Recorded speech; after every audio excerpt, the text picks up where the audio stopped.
ایمان کے ضمن میں کیا آیا؟ اللہ کی ربوبیت پر دل کا ٹھک جانا، پھر فرشتوں کا ایمان، اس کے بعد ایمان بالآخرہ، تو ایمانیات کی یہ چیزیں آ گئی۔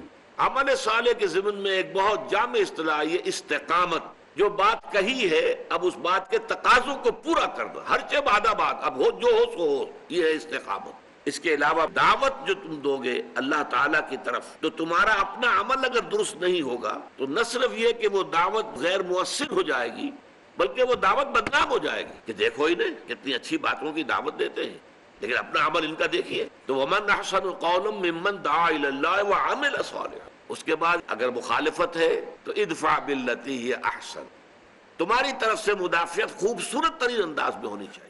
ایسا نہ ہو کہ تم گالی کا جواب گالی کی شکل میں دو، لوگ گالیاں دیں تم دعائیں دو، کوئی برائی کر رہا ہے تم اچھائی کرو گے، ایک دفعہ نہیں دو دفعہ تین دفعہ ہوگا تو اس کا دل پگھلے گا کہ یہ اللہ کا بندہ کیسا ہے۔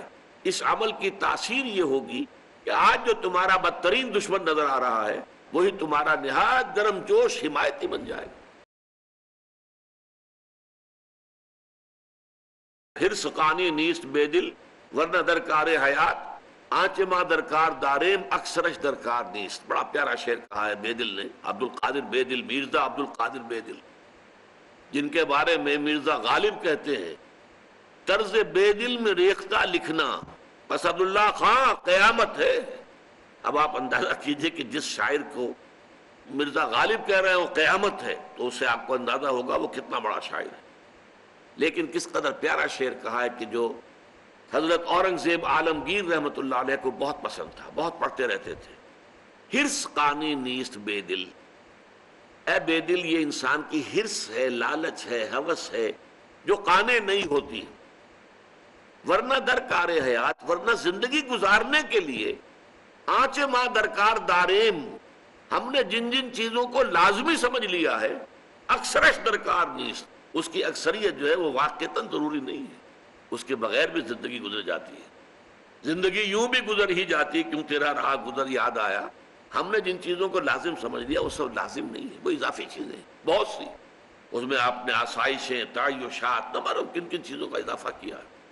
بہرحال انسان کا سب سے پہلا مسئلہ، بنیادی مسئلہ اس کی ضروریات کی کفالت ہے۔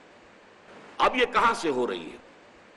جہاں سے بھی اس کو گمان ہے کہ میری ربوبیت ہو رہی ہے، میری ضروریات پوری ہو رہی ہیں، ظاہر بات ہے کہ پھر اس کے لیے اس کے دل کے اندر ایک نرم گوشہ پیدا ہوگا۔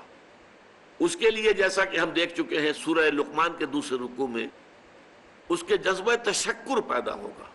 یہی جذبہ تشکر پھر جذبہ عبادت کی شکل اختیار کرتا ہے، عبودیت کی شکل اختیار کرتا ہے۔ لیکن یہ کہ ایک انسان کے دل کا اس پر ٹھک جانا، میرا پرورش کنندہ، میری ضروریات فراہم کرنے والا، میری حفاظت کرنے والا، مجھے پالنے والا، پوسنے والا اللہ ہے۔ سارے وسائل اور ذرائع، کھانا بھی ہے، گندم بھی چاہیے، چاول بھی چاہیے، یہ بھی چاہیے، وہ بھی چاہیے، کپڑا بھی چاہیے پہننے، سب کچھ ٹھیک ہے، یہ چاہیے، لیکن ان سب کا فراہم کرنے والا اللہ ہے۔ اگرچہ مادی اسباب و وسائل کے بہت سے ذریعوں سے ہو کر یہ چیزیں ہم تک پہنچتی ہیں، کھیت میں بیج ڈالا جائے، ان کو پھر کھیتی کو سینچا جائے، پھر وہ فصل کاٹا جائے، پھر جو ہے آپ کے پاس وہ دانے آئیں گے جس سے کہ آپ اپنی روٹی پکائیں گے، یہ سیکھ ہے۔ لیکن سورس جو ہے، فائنل سورس اللہ سبحانہ و تعالی۔ تو ان الذین قالوا ربنا اللہ، جس نے یہ کہا میرا رب اللہ ہے، جیسے کہ ایک حدیث میں آتا ہے من رضی باللہ ربا وبمحمد رسولا وبالاسلام دینا ذاق طعم الایمان، اس شخص نے ایمان کا مزہ چکھ لیا، حلاوت ایمانی اسے حاصل ہو گئی، جو مطمئن ہو گیا اس پر کہ اللہ اس کا رب ہے، محمد اس کا رسول ہے اور اسلام اس کا دین ہے، جو اس پر مطمئن ہو جائے۔ ایک ہے سرسری سا ایک اعتقاد، ایک خیال، آپ نے زبان سے بھی کہہ دیا، لیکن دل کا اس پر ٹھک جانا، نتیجہ کیا ہوگا اور اس کے ٹھک جانے کا ثبوت کیا ہوگا؟ زوال خوف و حزن، خوف ختم ہو جائے، حزن ختم ہو جائے۔ خوف کس چیز کا؟ جو ہوگا اللہ کے کیے ہوگا، اللہ میرا رب ہے، میرا مالک، میرا پروردگار، میرا خیر خواہ، میرا دوست، میرا پشت پناہ۔ اللہ ولی الذین آمنوا، اللہ ولی ہے اہل ایمان کا، ساتھی ہے، مددگار ہے، پشت پناہ ہے۔ آپ سوچئے ہمارے دیہاتی علاقے میں کسی شخص کے بارے میں معلوم ہو کسی کو کہ اسے بڑے زمیندار چودھری کی پروٹیکشن حاصل ہے، بڑے وڈیرے کا، یہ جو ہے بہت ہی منہ چڑھا ہوا آدمی ہے، وڈیرا جو ہے وہ اس پر بڑا مہربان ہے، اب اسے خوف ہوگا؟ اس کا ڈھور ڈنگر کوئی چوری کرنے کی جرت کرے گا؟ اسے کوئی نقصان پہنچائے گا؟ وہ پاؤں پھیلا کر سوئے گا، اسے خوف نہیں ہے، اس لیے کہ بہت بڑا وڈیرا، بہت بڑا جاگیردار، بہت بڑا زمیندار، علاقے کا چودھری جو ہے وہ میرا دوست ہے، میرا پشت پناہ ہے۔ اس پوری کائنات کا چودھری، پوری کائنات کا وڈیرا، پوری کائنات کا مالک، اگر آپ کو یہ اطمینان ہو کہ وہ آپ کا ولی ہے، یہ اطمینان کب ہوگا؟ جب آپ خود اس کے ولی بن جائیں۔ اگر آپ اس کے ولی بن جائیں گے تو وہ آپ کا ولی ہے۔ آپ نے سرسری سا رشتہ رکھا ہوا، اس کا بھی رشتہ سرسری سا ہوگا۔ آپ نے منافقت والی روش رکھی ہوئی ہے، اس کا معاملہ بھی پھر آپ کے ساتھ وہ نہیں ہوگا، خالص نہیں ہوگا، وہ تو جیسا آپ کی روش ہوگی۔ انا عندہ، یہ ایک حدیث قدسی میں آتا ہے، عند ظن عبدی بی، جو میرا بندہ میرے بارے میں ظن کرتا ہے میں وہی سلوک اس کے ساتھ اختیار کرتا ہوں۔ تو اللہ پر جب جانا تو اب خوف ختم، حزن کس بات کا؟ وہ تو جو کچھ بھی اللہ تعالیٰ نے چاہا وہ ہوا ہے۔ مجھے اچھا نہیں لگ رہا، میرا خیال ہے میرا بچہ فوت ہو گیا، مجھے تو رنج ہے، لیکن یہ کہ اس کا فوت ہو جانا ہی یقیناً بہتر ہے میرے لیے۔ اللہ تعالیٰ نے اس وقت اگر یہ فیصلہ صادر فرمایا، وہ میرا دوست ہے، میرا ہمدرد ہے، میرا بہی خواہ ہے، میرا خیر خواہ ہے، میرا پشت پناہ ہے، میرا مددگار ہے، اس کی طرف سے جو بات آئی کہ ہر چساقی ماریخ عین الطافس، یہ ہے در حقیقت زوال خوف و حزن، اور اسی کا نام ہے مقام ولایت۔ دیکھیے اس میں جو آیا ہے قالوا ربنا اللہ ثم استقاموا، یہ استقامت میں بہت ابتدا سے جو درس دے رہا ہوں تو ابتدا ہی میں یہ لفظ میرے زبان سے نکلا تھا، اور واقعہ یہ ہے کہ وہ موضوع ترین لفظ ہے۔ اس استقامت میں قیامت مضمر ہے۔ کیا معنی استقامت؟ تم نے کہا اللہ تو میرا رب ہے، اور رب کے ہر حکم کو ماننا لازم آ گیا، کیسے ممکن ہے؟ اگر دل ٹھک گیا ہے، اگر تمہاری واقعتاً جو ہے دل کے اندر جماؤ پیدا ہو گیا ہے، اس رب کے اوپر اتنا یقین ہو گیا ہے، اس کی ربوبیت پر اعتماد ہو گیا ہے، تب اس کی اطاعت، اس کی تمام جو ہے عبادت۔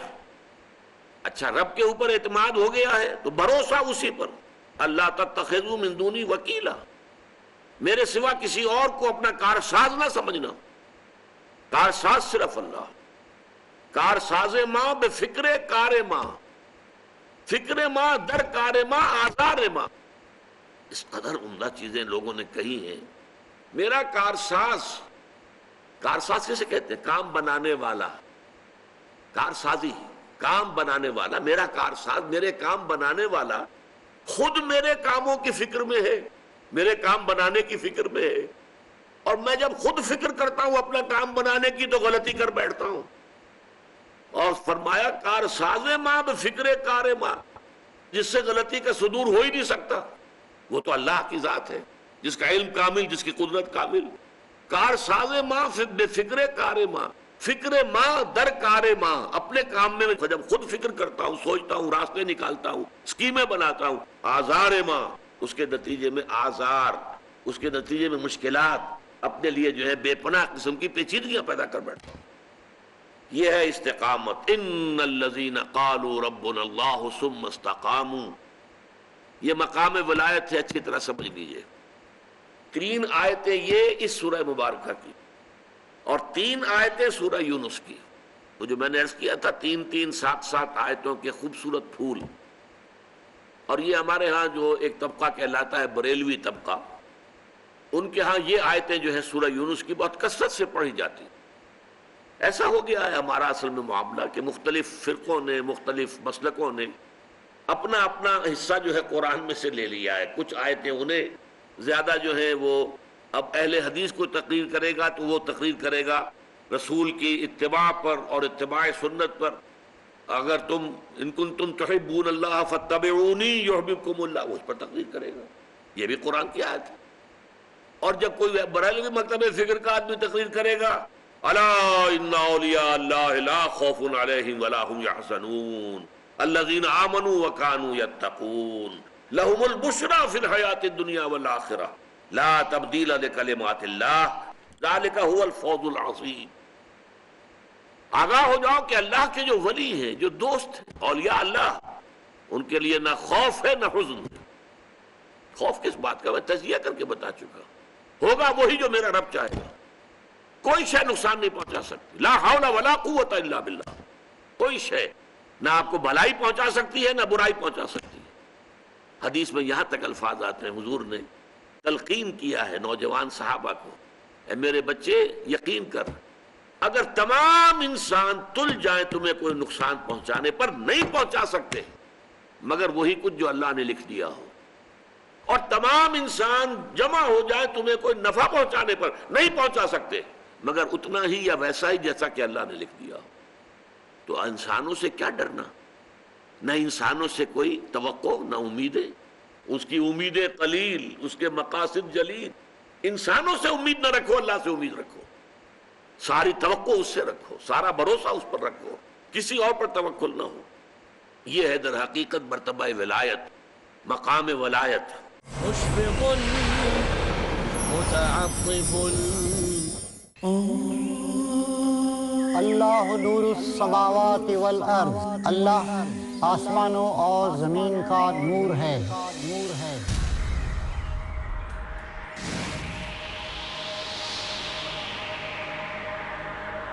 قرآن مجید نور ہدایت، ہدایت کی روشنی ہے.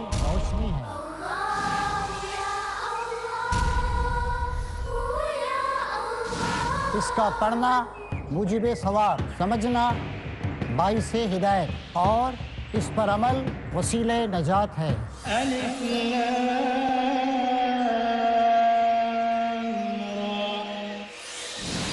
آئیے قرآن مجید کی توضیح اور تشریح کے پروگرام نور قرآن سے فائدہ اٹھائیے.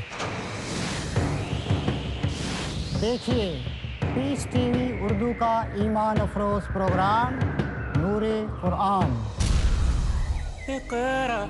حاصل کیجئے وہ روشنی جو بن گئی انسانیت کی کامیابی کی پہچان، نور قرآن. آج رات 9 بجے اور دوبارہ صبح 6:30 بجے انڈیا میں پیس ٹی وی اردو پر.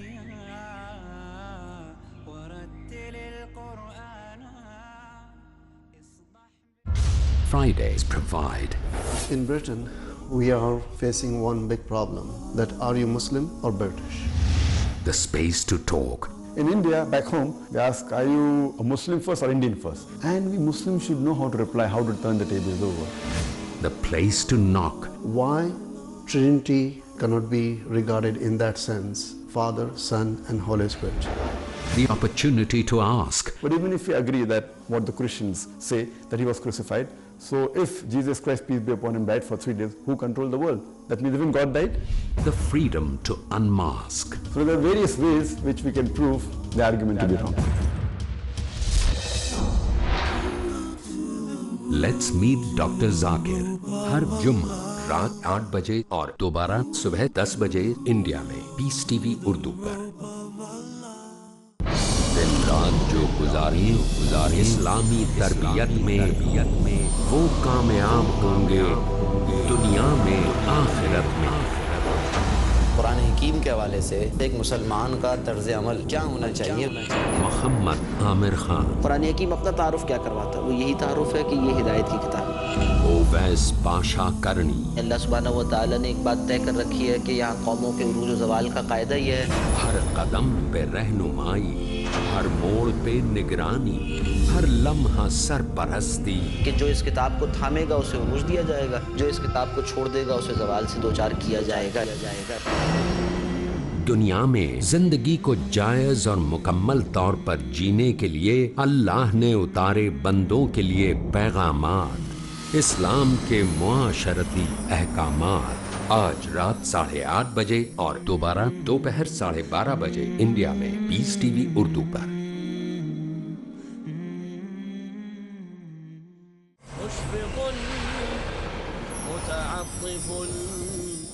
انسانوں سے امید نہ رکھو، اللہ سے امید رکھو، ساری توقع اس سے رکھو، سارا بھروسہ اس پر رکھو، کسی اور پر توکل نہ ہو۔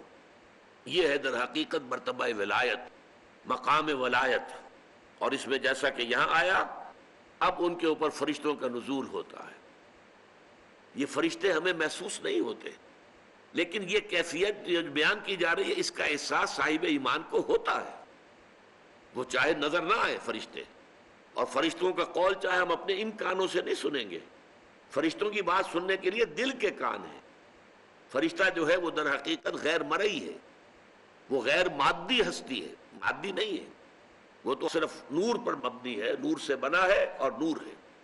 لہذا ان کا تنزل ہوتا ہے، وہ کیا کہتے ہیں؟ لا تخافوا ولا تحزنوا، وہی نتیجہ، الا ان اولیاء اللہ لا خوف علیہم ولا هم يحزنون۔ زوال خوف و حزن، یہ دو چیزیں ہیں جو ثبوت ہے کہ واقعتاً اللہ پر ایمان موجود ہے، واقعتاً اللہ کی ربوبیت پر دل ٹھک گیا ہے۔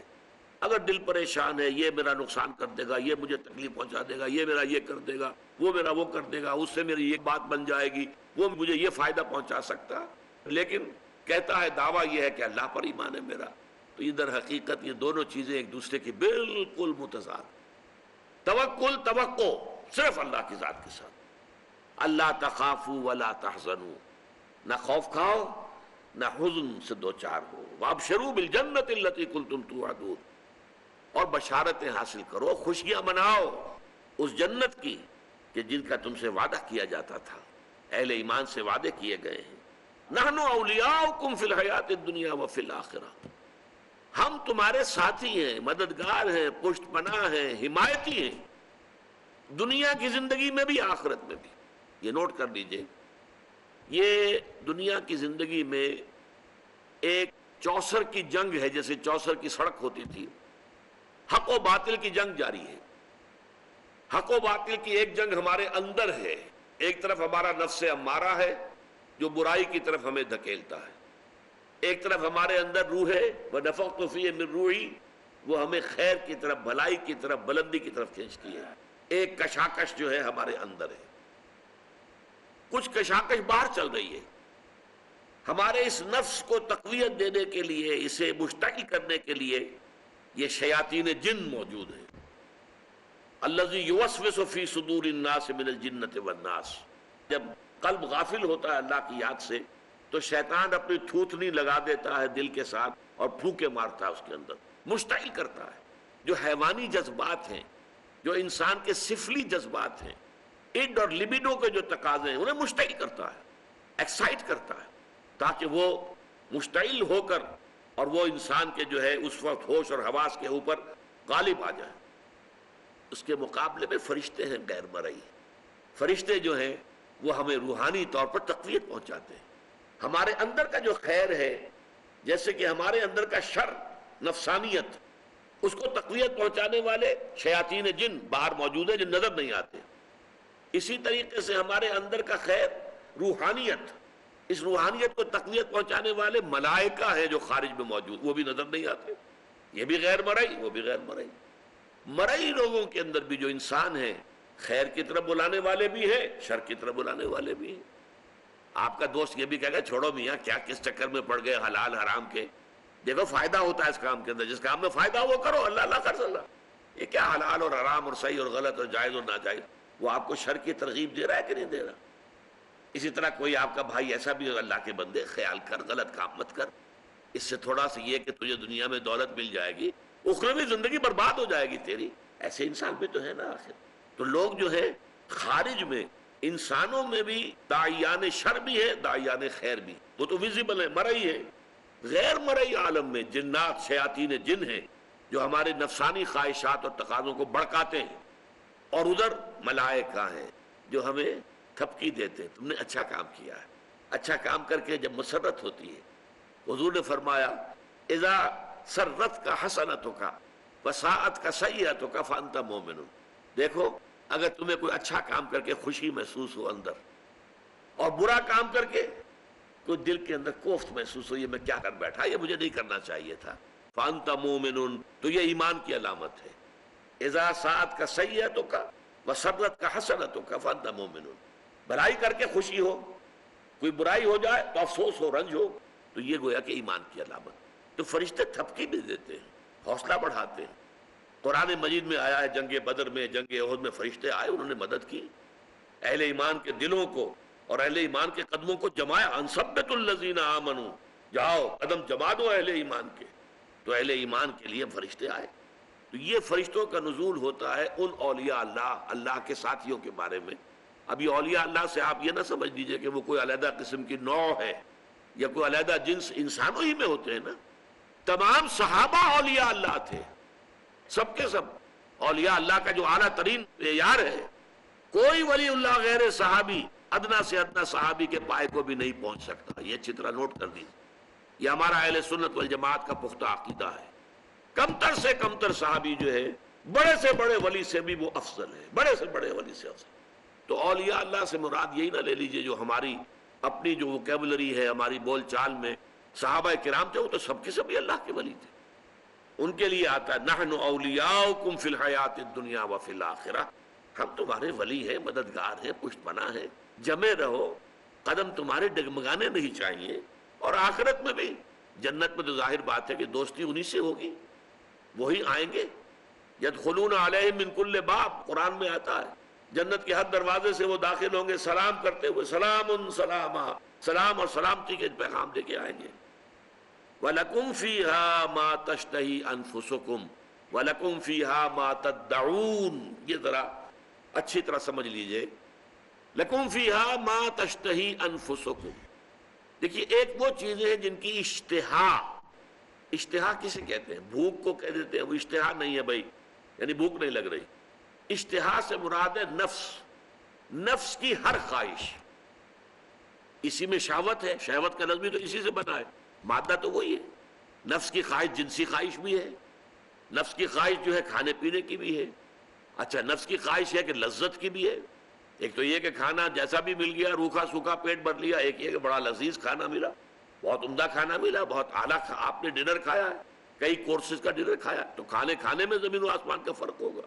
لباس ایک ہے، موٹا جھوٹا پہن لیا گزارا ہو گیا، اور ایک اعلیٰ سے اعلیٰ نفیس سے نفیس لباس کی طرف. تو تمہارے نفس میں جس شے کی بھی خواہش ہے، یہ خواہش کس نے پیدا کی ہے؟ اللہ نے پیدا کی ہے. He knows it. تو اس نے اس جنت میں تمہاری نفسانی خواہشات کی بھرپور تسکین کا پورا سامان فراہم فرما دیا ہے. وہاں جاؤ گے تو جو تمہارے نفوس کے اندر جس شے کی طلب ہے، جو اللہ جانتا ہے، اس نے اس سب کی تسکین، گریٹیفیکیشن، بھرپور تسکین کا سامان فراہم کر دیا ہے. یہ ہے معنی لکم فیہا ما تشتہی انفسکم، تمہارے نفس جو چاہیں گے. اچھا، ایک اعتبار سے یہ تمام انسانوں میں مشترک ہے. یہ ساری چیزیں، عام آدمی ہو، خاص ہو، عالم ہو، عامی ہو، سب کے اندر ہے یہ چیزیں موجود. کس کے اندر نہیں؟ لیکن اس سے اگلی بات جو ہے وَلَكُمْ فِيهَا مَا تَدَّعُونَ، اس سے آگے یہ کہ تمہیں وہاں سب کچھ ملے گا جو مانگو گے. یہ مانگنا جو ہے یہ ڈیپینڈ کرتا ہے آپ کے لیول آف کانشسنس پر. بچہ کیا مانگتا ہے؟ میں نے کئی دفعہ لطیفہ سنایا ہے، ہمارے ڈاکٹر یقین صاحب شاید موجود بھی ہوں یہاں. انہوں نے بتایا تھا کہ ایک دفعہ یہ انگلینڈ جا رہے تھے تو ان کی چھوٹی سی بچی تھی، اس نے کہا کہ ابا جان میرے لیے ایک پینسل لے کے آئیے. اب انگلینڈ سے اس نے پینسل کی فرمائش کی ہے، اس لیے کہ اس کا ایک چھوٹا سا ذہن ہے. اس چھوٹے سے ذہن میں یہ ہوتا ہوگا اپنے بڑے بہن بھائیوں کی پینسل لیتی ہوگی اور وہ غصے میں آتے ہوں گے تم نے کیوں اٹھائی ہے. تو انہوں نے کہا میری ایک اپنی پینسل ہو تو ابا جان وہاں سے آپ آئیں گے تو میرے لیے پینسل لے کر. یہ اس کی ذہنی سطح کے مطابق اس کی طلب ہے. آپ بڑھتے جائیے بڑھتے جائیے بڑھتے جائیے بڑھتے جائیے، تو آپ کی ذہنی سطح جتنی بلند ہوگی اسی اعتبار سے آپ کی ڈیمانڈ، تدعون، ڈیمانڈ، جو ڈیمانڈ کرو گے، جس چیز کا آرڈر کرو گے، جیسے آپ ریسٹوران میں بیٹھ کر آرڈر دیتے ہیں فلاں چیز فلاں چیز فلاں چیز، جو مانگو گے حاضر کر دیا جائے گا. یہ ہے در حقیقت اس نعمتوں کا تذکرہ. لَكُمْ فِيهَا مَا تَشْتَهِي أَنفُسُكُمْ وَلَكُمْ فِيهَا مَا تَدَّعُونَ. آخری جملہ یہ نوٹ کر لیجئے اس میں جو آخری طلب ہو سکتی ہے انسان کی، اور وہ یہ صرف یہ ہوگی اللہ کا دیدار. آخری شے جنت میں جو آخری نعمت ملے گی وہ اللہ تعالیٰ کا براہ راست دیدار. اس سے بڑی نعمت اور کوئی نہیں. اس سے کمتر پر کچھ ہوں گے اللہ کے بندے جس کے کمتر پر راضی نہیں ہوں گے. کھانا پینے کی چیزیں اور یہ لذتیں اور یہ لذتیں یہ اپنی جگہ پر ہیں، لیکن ان کی خواہش جو ہوگی اصل اور انہیں جو تسکین حاصل ہوگی وہ اس سے ہوگی کہ اللہ تعالیٰ کا دیدار انہیں حاصل ہو.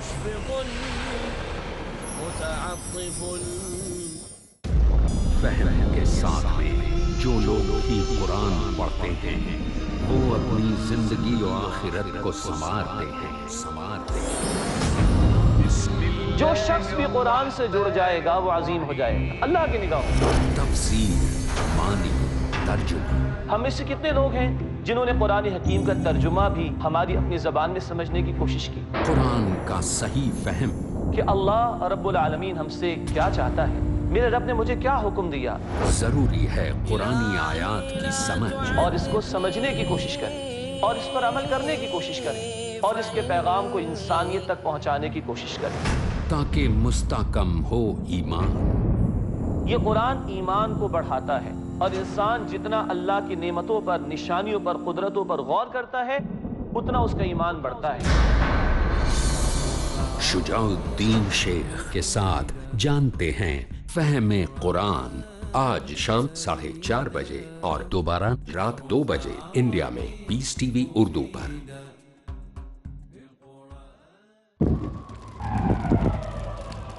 Dialogue, discussion, debate, rebuttal, conclusion. Eliminate misconceptions about religion. Get enlightened. Witness Dr. Zakir Naik in a battle of words in Crossfire. ہر اتوار رات 8:30